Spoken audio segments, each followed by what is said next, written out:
My mother-in-law Diane just destroyed my wedding dress. Not damaged it, completely destroyed it. Cut it into pieces with scissors like some kind of psychopath. For context, my husband Alex, 28M, and I, 26F, got married 8 months ago. It was the most beautiful day of my life, and my dress was absolutely perfect. I spent months finding it, and it cost me $2,200, which was a huge stretch for my budget, but so worth it. The dress was this gorgeous ivory lace with delicate beading, and it fit me perfectly. I felt like a princess, and Alex actually teared up when he saw me walking down the aisle. It was everything I dreamed of. After the wedding, I had the dress professionally cleaned and stored it in my closet. I was hoping to maybe preserve it for a future daughter, or at least keep it as a memory of the most important day of my life. Diane has always been difficult. She makes little comments about how I'm different from what she expected for Alex, questions my cooking, and has this way of making me feel like I'm never good enough. But she's usually subtle about it. Alex doesn't really see it because she acts sweet when he's around. When I try to tell him about her comments, he says I'm being too sensitive, or that's just how she is.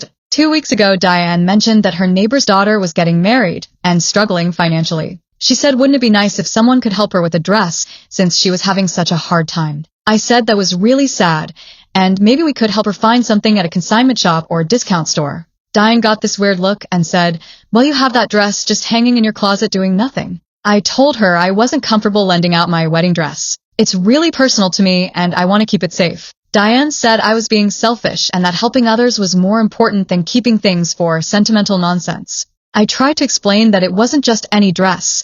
It was the dress from my wedding day. You can't replace that. Diane rolled her eyes and said I was being dramatic and materialistic. Alex tried to smooth things over by saying we could help the girl find something else, but Diane just got quiet and didn't speak to me for the rest of the visit. Yesterday, Alex and I went to dinner and left Diane at her house. She was watching our dog Rocky while we were out and has a key because she pet sits for us sometimes when we traveled. We got home around 9:30 and Diane had already left. Everything looked normal until I went to get ready for bed and saw white fabric scattered across our bedroom floor. My wedding dress was in shreds, completely destroyed. The bodice was cut apart, the skirt was in pieces, and the beautiful lace was ruined beyond repair. I started screaming and Alex came running. When he saw the mess, he went completely white and just stood there with his mouth open. I called Diane immediately, and she answered like she was waiting for it. I was sobbing and screaming, asking her what she had done to my dress. Diane said very calmly that since I wasn't willing to help someone in need, she made sure no one could be selfish with it again. She said I needed to learn that marriage is about putting others before yourself. I was so shocked I couldn't even form words. Alex grabbed the phone and started yelling at his mother, asking how she could do something so horrible. Diane told Alex that I had been turning him against his family and that she was tired of watching me make him selfish like me. She said destroying the dress was her way of teaching me a lesson about what really matters. Alex told her she was insane and that she had crossed a line. Diane said she didn't care and that maybe now I would stop being so precious about material things. I spent the whole night crying and picking up pieces of my dress. There's absolutely no way to fix it. It's completely destroyed. Months of searching and thousands of dollars gone because my mother-in-law is vindictive. Alex has been trying to comfort me, but I'm inconsolable. This wasn't just a dress.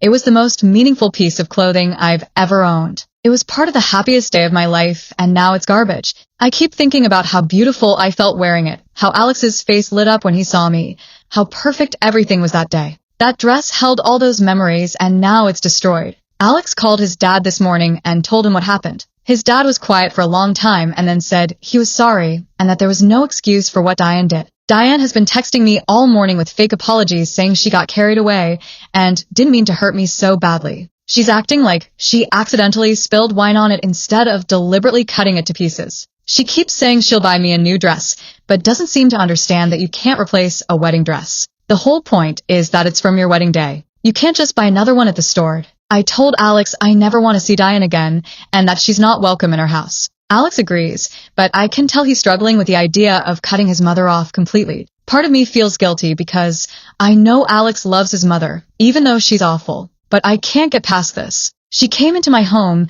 and destroyed something precious to me out of pure spite. My best friend thinks I should call the police for destruction of property, but I don't know if that would just make things worse with Alex's family. I feel so violated and furious. Diane used our trust to get into my home and destroy something irreplaceable just because she was angry I wouldn't do what she wanted. I've been married less than a year, and I already hate my mother-in-law so much I never want to see her again. Is that wrong? Should I try to forgive her for Alex's sake? How do you get over something like this? How do you have a relationship with someone who would do something so cruel and calculated? I'm seriously thinking about going no contact forever, and I don't know if that's the right choice or if I'm being too harsh. Update, 4 days later. Thank you everyone for the comments. Reading your responses helped me realize I'm not overreacting and that what Diane did was unforgivable. The past few days have been really hard. Every time I walk into our bedroom and see the empty space where my dress used to hang, I start crying again. Alex has been calling his mother constantly, trying to get her to understand how serious this is, but Diane keeps acting like I'm being overdramatic about just a dress.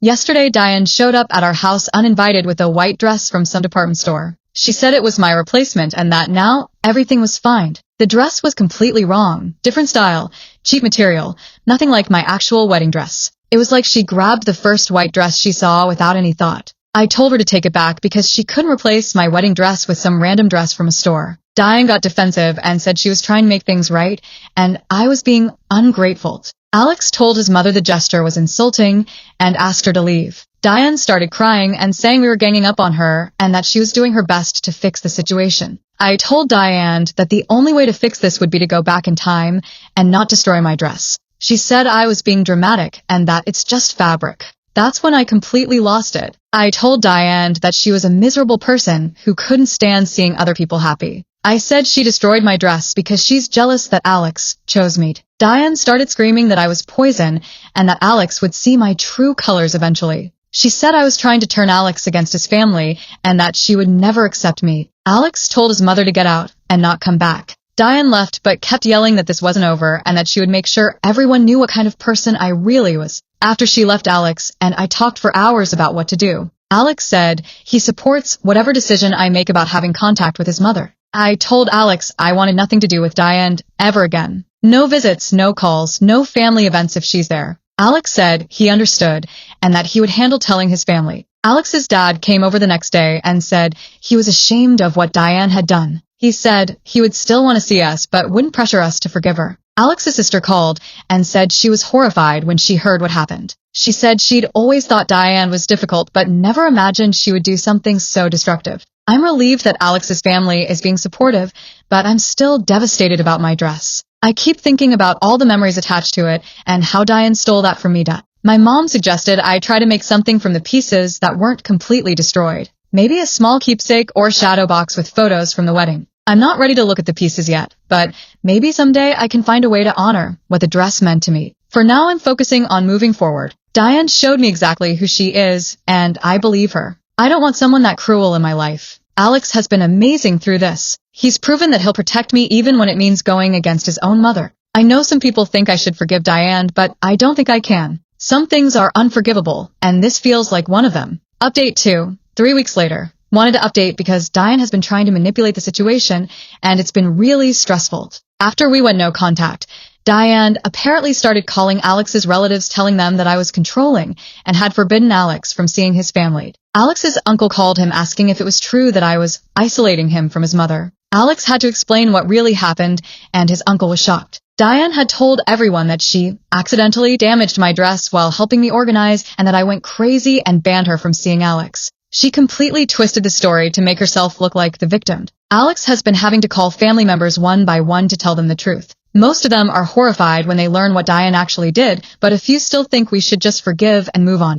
The most frustrating part is that Diane has been posting vague things on Facebook about ungrateful children and how some people don't understand family loyalty. She's not mentioning the dress specifically, just making it sound like we're being cruel to her for no reason. Some of Alex's cousins who don't know the whole story have been commenting supportively. Last week, Diane showed up at Alex's office trying to talk to him. She waited in the parking lot for over an hour and approached him when he came out for lunch. Alex said she was crying and begging him to forgive her, saying she couldn't live without her son in her life. When Alex told her that destroying my dress was unforgivable, she said it was just an accident and that she didn't mean to cut it so badly. Alex told her that was a lie because you don't accidentally cut a dress into dozens of pieces. Diane then switched to saying she was having a mental health episode and wasn't thinking clearly. Alex said whether it was intentional or not, the result was the same, and she had shown she couldn't be trusted. Diane got angry and said I had brainwashed him against his own mother. That weekend Diane started calling our house repeatedly. We stopped answering after the third call,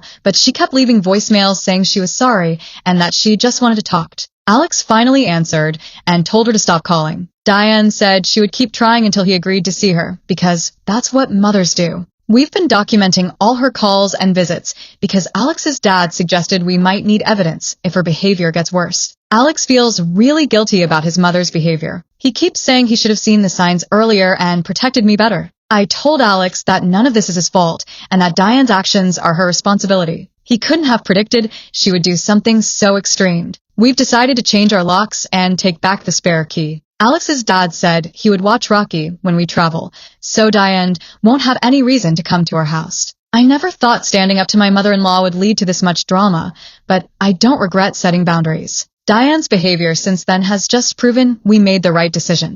Alex and I are getting stronger as a couple through this situation. We're learning how to handle family conflict together and support each other. I still think about my dress sometimes and feel sad, but I'm also proud of myself for not backing down when Diane tried to manipulate me. Update 3. 2 months later. Things have escalated, and I'm honestly getting scared of what Diane might do next. After we changed the locks, Diane started showing up at random times trying to get in. She would stand outside ringing the doorbell and pounding on the door for hours. Our neighbors started complaining about the noise and asking what was going on. It was embarrassing having to explain that my mother-in-law was harassing us. 2 weeks ago, I was home alone when I heard someone trying to open our back door. I looked out the window and saw Diane walking around our house checking all the windows.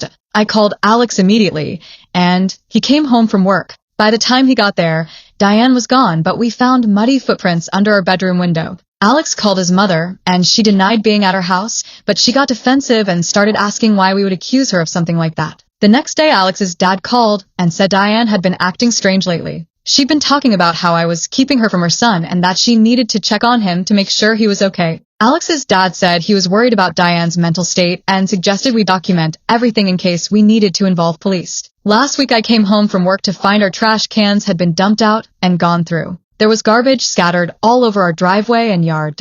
I found some of my old mail and personal papers mixed in with the trash, like someone had been looking for specific information about me. Alex installed security cameras that weekend. We haven't caught Diane on video yet, but it makes me feel safer knowing we'll have evidence if she tries anything. 3 days ago, Diane showed up at my workplace during my lunch break. She approached me in the parking lot and said she just wanted to talk. I told her I didn't want to speak to her and started walking away. Diane followed me and kept saying she missed Alex and that I was being cruel by keeping them apart. I said that Alex was an adult who could make his own decisions and that he chose not to see her because of her behavior. Diane got angry and said I had manipulated him. She grabbed my arm and said I needed to stop poisoning Alex against his family. I pulled away and told her not to touch me. Diane said she wasn't going to let me destroy her relationship with her son and that she would do whatever it took to get him back. I went straight back to my office and called Alex. He was furious and said he was going to have a serious talk with his mother about boundaries. Alex called Diane that afternoon and told her that if she didn't stop harassing us, we would involve the police. Diane said she was just trying to save her son from my toxic influence. Alex told her that her behavior was the only toxic thing in our lives and that she was pushing him away with her actions. Diane started crying and said she was losing her son because of me. Alex said she was losing him because she couldn't respect our boundaries. I'm documenting everything Diane does now, taking photos, saving voicemails, writing down dates and times. Alex's dad says we should be prepared in case we need to get a restraining order. I never thought it would come to this, but Diane's behavior is getting more aggressive and unpredictable. I'm scared of what she might do next. Alex feels terrible that his mother is putting us through this. He's talking about cutting off all contact with her permanently if she doesn't stop. I just want to feel safe again and not have to worry about Diane showing up wherever I am. Update 4. 4 months later. I am writing this from my sister's house because we had to leave our home after Diane's behavior became genuinely frightening. After Alex threatened to call police, Diane was quiet for about a week. I thought maybe she had finally gotten the message, but I was wronged. Last month I was taking a shower when I heard a loud crash from downstairs. I thought maybe Rocky had knocked something over, but then I heard footsteps. I wrapped a towel around myself and crept to the top of the stairs. Diane was in our living room. She had broken our back window and climbed inside. She was sitting on our couch going through our mail and papers. I could see glass on the floor and blood on her hand from where she'd cut herself climbing in. I locked myself in the bathroom and called 911, then called Alex. I could hear Diane moving around our house and opening doors. The police arrived about 10 minutes later and found Diane in our spare room looking through Alex's old stuff that we had stored there. She told them she was checking on her son. When they explained that she was trespassing, Diane said she had every right to be in her son's house and that I was the one who didn't belong there. The police arrested Diane for breaking and entering. She kept saying I had turned Alex against his family and that she was trying to save him from me. Alex met me at the police station and we decided to press charges. Diane's lawyer said she was having a mental health crisis, but the prosecutor said that didn't excuse criminal behavior. The judge set bail at $5,000 and issued a temporary restraining order. Diane has to stay at least 100 yards away from us, our house, and our workplaces. Alex's dad posted bail but told us he was ashamed of what Diane had done. He said he'd been trying to get her into therapy, but she kept refusing. He said Diane had been obsessing about our relationship for months and talking constantly about how I was destroying their family. We hired a lawyer who specializes in restraining orders and harassment cases. She said we had a strong case because we documented everything and Diane's behavior was clearly escalating. The permanent restraining order hearing is scheduled for next month. Our lawyer says breaking into our house was a serious crime and the judge will likely approve a long-term order. We're staying with my sister because we don't feel safe at home even with the restraining order. Diane has shown she's willing to break the law when she doesn't get what she wants. Alex has been amazing through all of this, but I can see it's tearing him apart. He loves his mother but recognizes that her behavior is dangerous. Some of Alex's family members called asking us to drop the charges.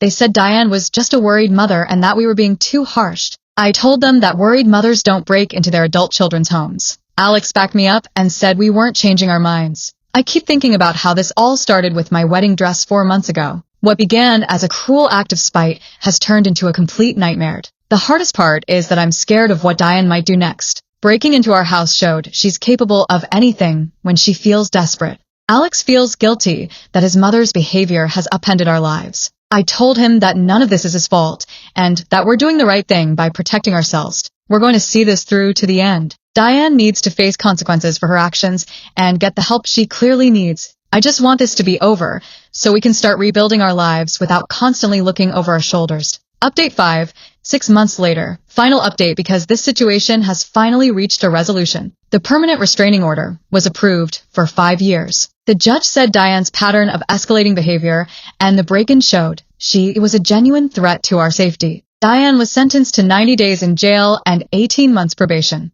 She also has to complete anger management classes and see a court-appointed therapist. At the sentencing hearing, Diane's lawyer tried to argue that she was having a mental breakdown and didn't understand the severity of her actions. The judge said mental health issues don't excuse criminal behavior. Diane stared at me during the entire hearing with this look of pure hatred. She didn't seem remorseful at all, just furious that she was being held accountable. After the sentencing, some of Alex's relatives approached us, saying we had gone too far and destroyed his relationship with his mother. Alex told them that Diane had destroyed the relationship herself. Alex's dad looked exhausted and told us he was sorry for everything we'd been through. He said he understood why we couldn't forgive Diane and that he respected our decision. Diane served her 90 days and has been out for about 2 months now. We haven't heard from her directly, but Alex's sister says she's been required to stay in therapy as part of her probation. According to Alex's dad, Diane has been telling her therapist that she was protecting Alex from me and that the whole situation was my fault. She apparently still doesn't understand that her behavior was wronged. Alex and I moved to a new house last month. We wanted a fresh start somewhere that doesn't have any connection to Diane's harassment. We've been going to couples therapy to work through the trauma of the past 6 months. The therapist says we handled everything correctly and that our relationship is stronger because we supported each other. I still think about my wedding dress sometimes and feel sad about losing it. But Alex surprised me by having a jeweler make a pendant using some of the beads that weren't destroyed. It's not the same, but it honors what the dress meant to me. Alex has been incredible through this entire ordeal. He never wavered in supporting me, even when it meant going against his own mother and facing judgment from some family members. I don't regret any of the decisions we made. Diane showed me who she really is, and I believed her. Some people are too toxic to have in your life, even if they're family. The restraining order is still in effect for 4 more years. Diane is required to continue therapy as part of her probation, and any violation would result in immediate jail time. Alex and I are finally free to build our life together without someone trying to sabotage our happiness. We're talking about starting a family next year. I hope this story helps someone else dealing with a toxic family member. You don't have to tolerate abuse just because someone is related to you. Setting boundaries is hard, and sometimes people escalate when you enforce them. But protecting yourself and your family is worth it. We're proof that you can survive family dysfunction when you support each other and refuse to let toxic people control your life. Alex and I are at peace now, and looking forward to our future together without Diane's shadow hanging over us.